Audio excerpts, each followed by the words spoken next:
I was just on the news. Caryn Lieberman of Global News reached out to ask about a fatal collision that occurred on Lake Shore Boulevard West in the city of Toronto. They wanted my opinion, which I gave, because that's what I do. Now, if you agree or disagree with what I said, please let me know in the comments, because I'd love to know if you think my ideas were a little bit too much. Let me know. Let's watch the video. Firefighters move quickly to put out flames and rescue the driver of this vehicle that police say struck a curb and crashed into a light post. We used just about every piece of equipment we had in the toolbox for this one. Like I said, airbags, cribbing, jaws, rams, struts, saws, sawzalls, everything. This was pretty horrific. It took nearly an hour to extricate the 24-year-old driver, who was rushed to hospital in life-threatening condition and died Thursday. The cause of the crash is under investigation, but police have pointed to speed. Veloster was traveling at a high rate of speed eastbound on Lake Shore Boulevard west of Colburn Lodge Road.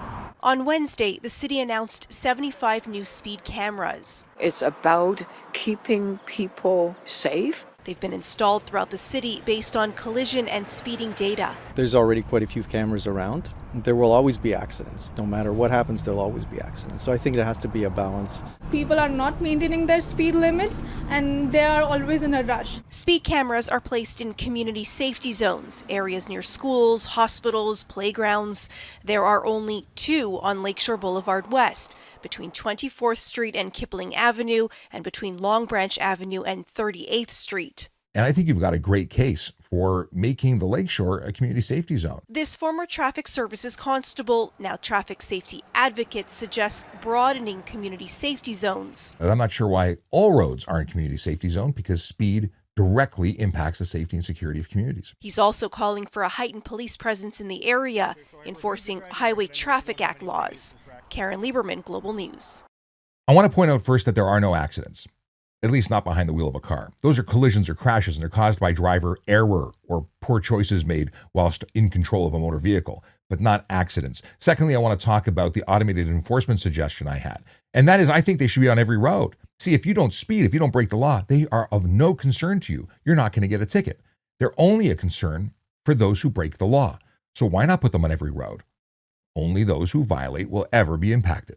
Now, in that situation, you might miscalculate. You might go the wrong speed and you might get a ticket, but I bet you won't forget getting that ticket in the mail, and you'll know better next time.